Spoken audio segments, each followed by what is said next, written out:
شرک کے فتوے لگانے والے اس خارجی ٹولے کا جنون اتنا بڑھ چکا ہے کہ آپ پہلے حیرت میں ڈوبیں گے کہ ان خارجی فرقوں کا جو پہلے باپ دادا تھے انہوں نے اللہ کے شیر حیدر کرار حضرت علی رضی اللہ تعالیٰ عنہ کو بھی مشرک قرار دیا تھا۔ وہ بھی قرآن کی آیتیں پیش کرتے تھے کہ دیکھو قرآن کی آیت سے ثابت ہوتا ہے کہ معاذ اللہ حضرت علی رضی اللہ تعالیٰ عنہ مشرک ہیں، اور انہی کی سروش پر چلتے ہوئے آج بھی ان کی اولاد، ان کے ناپاک نسل صحابہ کرام کے ماننے اور چاہنے والے اہل سنت کو شرک کے فتوے لگاتے رہتے ہیں۔ پہلے تو سنیوں کو اس سے کوئی پریشانی نہیں ہونی چاہیے، بلکہ تمہیں تو خوشی ہونی چاہیے کہ الحمدللہ ہم حضرت علی رضی اللہ تعالیٰ عنہ کی سنت پہ عمل کر رہے ہیں، ان کے طریقے پر ہیں، اور یہ لوگ خارجیوں کے طریقے پر ہیں کہ یہ آج بھی مسلمانوں کو مشرک قرار دیتے ہیں، یہ انہی کا طریقہ ہے۔ ہم الحمدللہ صحابہ کرام کی جماعت والے ہیں۔ ان خارجیوں کی تو علامت ہی بیان کی گئی تھی کہ یہ مسلمانوں کو مشرک کہیں گے، کفار کو چھوڑ دیں گے، مسلمان کو قتل کریں گے۔ ارے شرک سے کس کو نفرت نہیں ہے؟ شرک تو ظلم عظیم ہے۔ شرک کرنے والا اگر اسی حالت میں مر جائے وہ بخشا نہیں جائے گا۔ یہ تو ہم بھی کہتے ہیں، شرک سے بیزار ہیں، خدا کو ایک مانتے ہیں، خدا کو حقیقی مددگار مانتے ہیں، حقیقی مشکل کشا خدا ہی ہے، حقیقی حاجت روا خدا ہی ہے، مگر تم اپنے گھر کی مثالیں پیش کر کے اس پر شرک منطبق کر دیتے ہو اور پھر شرک کی وعیدیں سناتے ہو۔ کبھی یہ کہتے ہو کہ نبی پاک صلی اللہ علیہ وسلم کے لیے اختیارات کا ماننا بھی شرک قرار دیتے ہو، معاذ اللہ حضور علیہ الصلوۃ والسلام کی طاقت کو ماننا شرک قرار دیتے ہو، قرآن کو آدھا مانتے ہو۔ یاد رکھو قرآن کو آدھا ماننے والا دوزخی ہے، یہ میں نہیں کہتا، قرآن کہتا ہے۔ سورۃ البقرہ کی آیت نمبر 85 میں اللہ تعالیٰ ارشاد فرماتا ہے افتؤمنون ببعض الکتاب وتکفرون ببعض، کیا کتاب اللہ کی بعض آیتوں کو مانتے ہو بعض کا انکار کرتے ہو؟ اللہ فرماتا ہے جو ایسا کرے گا اس کا انجام یہ ہے کہ دنیا میں ذلیل و رسوا ہوگا اور آخر میں سخت ترین عذاب کی طرف پلٹا جائے گا۔ یاد رکھو یہ نہیں چلتا کہ تم آدھی آیتوں کو مانو گے آدھوں کا انکار کر دو گے۔ قرآن سب کا سب حق ہے، سب کچھ ماننا پڑتا ہے۔ اگر تمہیں کہیں پر یہ آیت نظر آتی ہے کہ جس میں حضور کو حکم ہو کہ آپ فرما دیجئے کہ میں تمہارے کسی بھلے برے کا مالک نہیں ہوں، یہ تو ذاتی اختیارات کی نفی، اور ہم بھی کہتے ہیں کہ حضور علیہ الصلوۃ والسلام کے پاس ذاتی اختیارات نہیں بلکہ اللہ کی عطا سے اختیارات ہیں۔ تجھے آگے یہ لفظ الا ماشاء اللہ اس آیت میں نظر نہیں آیا؟ مگر وہ جو خدا چاہے، اللہ کا چاہنا تو دیکھو کیا ہے۔ پہلے سیدنا عیسیٰ علیہ السلام کے اختیارات تو دیکھو قرآن سے کیسے ثابت ہیں۔ حضرت عیسیٰ علیہ السلام کے بارے میں تو واضح قرآن کیا ہے۔ اگر تمہیں کہیں پر یہ آیت نظر آتی ہے کہ جس میں حضور کو حکم ہو کہ آپ فرما دیجئے کہ میں تمہارے کسی بھلے برے کا مالک نہیں ہوں، یہ تو ذاتی اختیارات کی نفی، اور ہم بھی کہتے ہیں کہ حضور علیہ الصلوۃ والسلام کے پاس ذاتی اختیارات نہیں بلکہ اللہ کی عطا سے اختیارات ہیں۔ تجھے آگے یہ لفظ الا ماشاء اللہ اس آیت میں نظر نہیں آیا؟ مگر وہ جو خدا چاہے، اللہ کا چاہنا تو دیکھو کیا ہے۔ پہلے سیدنا عیسیٰ علیہ السلام کے اختیارات تو دیکھو قرآن سے کیسے ثابت ہیں۔ حضرت عیسیٰ علیہ السلام کے بارے میں تو واضح قرآن کہتا ہے کہ عیسیٰ علیہ السلام فرماتے تھے وَأُبْرِئُ الْأَكْمَحَ وَالْأَبْرَصَ وَأُحْيِي الْمَوْتَىٰ بِإِذْنِ اللَّهِ، میں خدا کی عطا سے مادرزاد انوں کو پیدائش انوں کو آنکھیں دیتا ہوں، کوڑیوں کو شفا دیتا ہوں اور مردوں کو زندہ بھی کرتا ہوں خدا کے حکم سے۔ یہ نبیوں کے اختیارات قرآن سے ثابت ہیں۔ جب حضرت عیسیٰ علیہ السلام کے ایسے اختیارات ہوں گے تو حضور کے اختیارات کیسے ہوں گے؟ تم ذاتی اختیارات کی آیت تو دیکھتے ہو جہاں پر ذاتی اختیارات کی نفی کی گئی ہے، وہ تو ہم بھی کہتے ہیں کہ ذاتی اختیار نہیں ہے، اللہ کی عطا سے تو اختیار ہے۔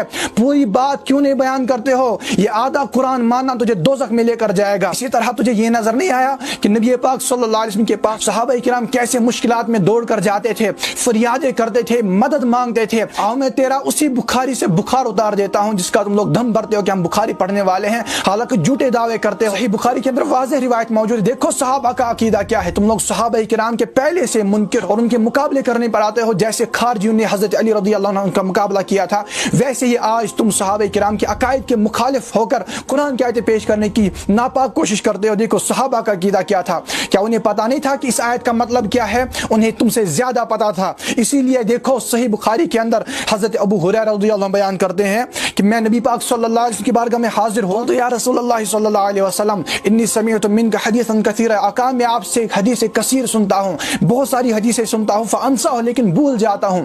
نبی پاک صلی اللہ علیہ وسلم پہلے یہ نہیں فرمایا کہ میرے پاس کیوں آئے ہو، اگر یاد نہیں رہتا تو نماز پڑھنے جاؤ، 2 رکعتیں پڑھو، خدا سے دعائیں مانگو، میرے پاس کیوں آئے؟ حضور نے یہ نہیں فرمایا۔ حضور نے یہ نہیں فرمایا کہ میں تمہیں کوئی فائدہ نہیں پہنچا سکتا، میرے پاس کیوں آئے ہو، بلکہ سنو صحیح بخاری میں کیا ہے۔ پاک صلی اللہ علیہ وسلم فرمایا صدر داء کا فرمایا اے ابو ہریرہ رضی اللہ عنہ اپنی چادر کو کھولو، فرماتے ہیں فبسطت فغرف بیدی فیہ، میں نے اپنی چادر کھولی، حضور علیہ السلام نے ابو ہریرہ رضی اللہ عنہ اپنی چادر کو کھولو، فرماتے ہیں فبسطت فغرف بيدي فيه، میں نے اپنی چادر کھولی، حضور علیہ السلام نے اپنے ہاتھ سے اس میں ایک لپ بھر کر ڈالا، ثم قال ضمه فضممته، نبی پاک صلی اللہ علیہ وسلم نے فرمایا کسی سینے سے لگا لو۔ ابو ہریرہ فرماتے ہیں کہ میں نے چادر کو سینے سے لگایا، فرماتے ہیں فما نسيت حديثا بعد، اس کے بعد میں ایک حدیث بھی نہیں بولا۔ یہ صحابی رسول حضرت ابو ہریرہ کا عقیدہ ہے کہ میں حضور کے پاس گیا اور میں نے فائدہ حاصل کیا۔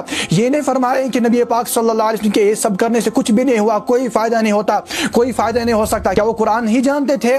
جانتے تھے، لیکن جانتے تھے کہ حضور علیہ السلام اللہ کے دیے ہوئے اختیارات سے ہماری ان مشکلات کو حل کر سکتے ہیں، یہ کوئی شرک نہیں ہے۔ کیا نبی پاک صلی اللہ علیہ وسلم وہاں پر منع نہیں کر سکتے تھے کہ میرے پاس کیوں آئے ہو، جاؤ نماز پڑھ لو، خدا سے دعا مانگو، میں کچھ بھی نہیں کر سکتا، میں کوئی فائدہ نہیں پہنچا سکتا؟ نہیں، حضور نے فائدہ پہنچایا، اور کیسا زبردست فائدہ پہنچایا، کیسی مشکل حل فرمائی کہ فرماتے ہیں کہ اس کے بعد میں ایک بات تک نہیں بولا، ایک حدیث بھی نہیں بولا۔ آگے بڑھو، صحیح بخاری کے اندر کئی مقامات پر یہ حدیث ہے، صحیح مسلم کے اندر بیان کی گئی ہے کہ صلح حدیبیہ کے موقع پر جب پانی ختم ہوا تو صحابہ کرام نے، حدیث میں یہ نہیں کہ نماز پڑھی اور خدا سے دعائیں مانگی، صحابہ فرماتے ہیں کہ ہم 1500 تھے، حضور کی بارگاہ میں حاضر ہوئے اور عرض کیا رسول اللہ ہمارے پاس پانی نہیں، ہم پیاسے ہیں۔ حضور کے پاس ایک برتن تھا صلی اللہ علیہ وسلم، نبی پاک صلی اللہ علیہ وسلم نے یہ نہیں فرمایا کہ میں کوئی فائدہ نہیں پہنچا سکتا، خدا سے مانگو، بلکہ حضور علیہ السلام نے اپنا ہاتھ اس میں رکھا۔ فرماتے ہیں صحابہ کرام ہم نے دیکھا کہ حضور کی انگلیوں سے پانی کے چشمے جاری ہو رہے ہیں، یہ ہوتا ہے فائدہ پہنچانا۔ اور صحابہ کرام فرماتے ہیں کہ نبی پاک صلی اللہ علیہ وسلم کی انگلیوں سے اس قدر کثیر پانی جاری ہوا کہ ہم 1500 کے 1500 صحابہ نے وضو بھی کیا، ہم نے پانی بھی پیا، ہم سیر ہو گئے۔ فرماتے ہیں کہ ہم تو 1500 تھے، لیکن فرماتے ہیں اگر ہم 1,00,000 بھی ہوتے وہ پانی ہم سب کو کافی ہو جاتا۔ یہ ہے عقیدہ صحابہ کرام کا کہ حضور صلی اللہ علیہ وسلم خدا کی عطا سے فائدہ پہنچاتے ہیں، اور تم بدبخت خارجی کہتے ہو، قرآن پیش کرتے ہو کہ حضور علیہ السلام کچھ نہیں کر سکتے، کر سکتے ہیں۔ اگر تم پورا قرآن پڑھتے تو شاید تمہاری بھی عقل ٹھکانے آ جاتی، لیکن تم لوگ خارجیوں کے طریقے پر آدھا قرآن پڑھ کے اسی روش پہ چل رہے ہو جس طرح حضرت علی رضی اللہ عنہ کو قرآن پیش کر کے یہ خارج کی نماز پڑھی اور خدا سے دعائیں مانگی۔ صحابہ فرماتے ہیں کہ ہم 1500 تھے، حضور کی بارگاہ میں حاضر ہوئے اور عرض کیا رسول اللہ ہمارے پاس پانی نہیں، ہم پیاسے ہیں۔ حضور کے پاس ایک برتن تھا صلی اللہ علیہ وسلم، نبی پاک صلی اللہ علیہ وسلم نے یہ نہیں فرمایا کہ میں کوئی فائدہ نہیں پہنچا سکتا، خدا سے مانگو، بلکہ حضور علیہ السلام نے اپنا ہاتھ اس میں رکھا۔ فرماتے ہیں صحابہ کرام ہم نے دیکھا کہ حضور کی انگلیوں سے پانی کے چشمے جاری ہو رہے ہیں، یہ ہوتا ہے فائدہ پہنچانا۔ اور صحابہ کرام فرماتے ہیں کہ نبی پاک صلی اللہ علیہ وسلم کی انگلیوں سے اس قدر کثیر پانی جاری ہوا کہ ہم 1500 کے 1500 صحابہ نے وضو بھی کیا، ہم نے پانی بھی پیا، ہم سیر ہو گئے۔ فرماتے ہیں کہ ہم تو 1500 تھے، لیکن فرماتے ہیں اگر ہم 1,00,000 بھی ہوتے وہ پانی ہم سب کو کافی ہو جاتا۔ یہ ہے عقیدہ صحابہ کرام کا کہ حضور صلی اللہ علیہ وسلم خدا کی عطا سے فائدہ پہنچاتے ہیں، اور تم بدبخت خارجی کہتے ہو، قرآن پیش کرتے ہو کہ حضور علیہ السلام کچھ نہیں کر سکتے، کر سکتے ہیں۔ اگر تم پورا قرآن پڑھتے تو شاید تمہاری بھی عقل ٹھکانے آ جاتی، لیکن تم لوگ خارجیوں کے طریقے پر آدھا قرآن پڑھ کے اسی روش پہ چل رہے ہو جس طرح حضرت علی رضی اللہ عنہ کو قرآن پیش کر کے یہ خارج لوگ مشرک کہہ رہے تھے، اسی طرح اسی روش پر چلتے ہوئے تم آج بھی اسی طرح قرآن پڑھتے ہوئے صحابہ کرام کے ہم ماننے والوں کو آدھا قرآن پڑھ کے تم ہمیں مشرک قرار دینے کی کوشش کرتے ہو۔ طریقہ تم لوگوں کا خارجیوں والا ہے، الحمدللہ عقیدہ ہم لوگوں کا صحابہ والا ہے۔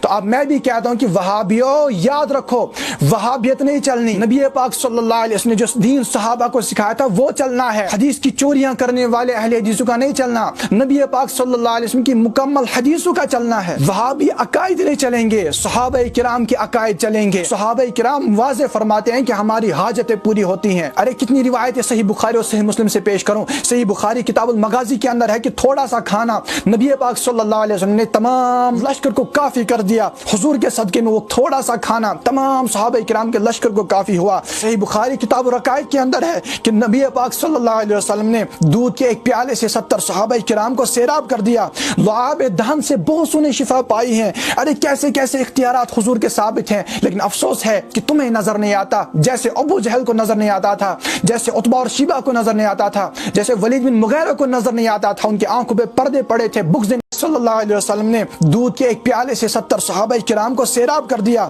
لعاب دہن سے بہت سنے شفا پائی ہیں۔ ارے کیسے کیسے اختیارات حضور کے ثابت ہیں، لیکن افسوس ہے کہ تمہیں نظر نہیں آتا، جیسے ابو جہل کو نظر نہیں آتا تھا، جیسے عتبہ اور شیبہ کو نظر نہیں آتا تھا، جیسے ولید بن مغیرہ کو نظر نہیں آتا تھا، ان کی آنکھوں پہ پردے پڑے تھے بغض نبی کی وجہ سے۔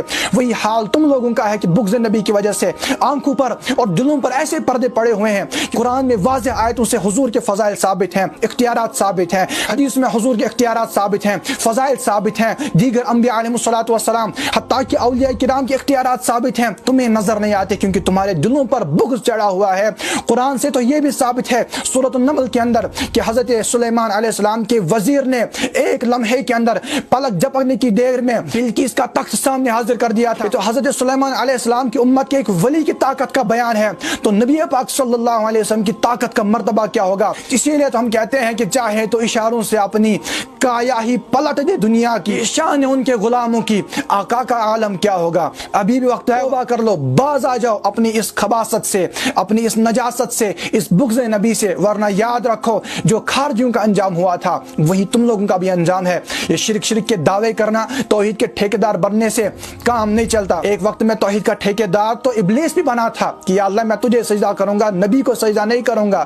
ساری عبادت منہ پہ ماری گئی، حضور کے ادب کے بغیر، انبیاء اور اولیاء کے ادب کے بغیر کسی کی عبادت قابل قبول نہیں ہوتی، منہ پہ ماری جاتی ہے۔ ہم الحمدللہ خدا کے فضل و کرم سے ہمیں فخر ہے کہ اللہ نے ہمیں اہل سنت میں رکھا ہے، صحابہ کرام کے عقائد پر رکھا ہے۔ ہم آدھا قرآن اور آدھی حدیثیں نہیں مانتے، سارا قرآن مانتے ہیں، ساری حدیثیں مانتے ہیں، سمجھتے ہیں، الحمدللہ قرآن اور حدیث پر ایمان رکھتے ہیں۔ تمہاری طرح بغض نبی میں جیسے یہودیوں نے کیا تھا، نبی پاک صلی اللہ علیہ وسلم کی شان کی آیتوں کو چھپاتے نہیں ہیں، ہم حضور کی شان اور مرتبے والی آیتوں کو بیان کرتے ہیں۔ الحمدللہ یہ اہل سنت کا طریقہ کار ہے، اور اہل سنت کا ہے بیڑا پار۔ اصحاب حضور نجم ہیں اور ناؤ ہے عطرت رسول اللہ کی۔ الحمدللہ کہتا ہوں کہ اس ویڈیو کو زیادہ سے زیادہ شیئر کریں، اور ان کی جو ایک خباثتیں پچھلے دنوں سے سوشل میڈیا پر پھیلا رہے ہیں اس کو صاف کرنے کی کوشش کریں۔ السلام علیکم ورحمۃ اللہ وبرکاتہ۔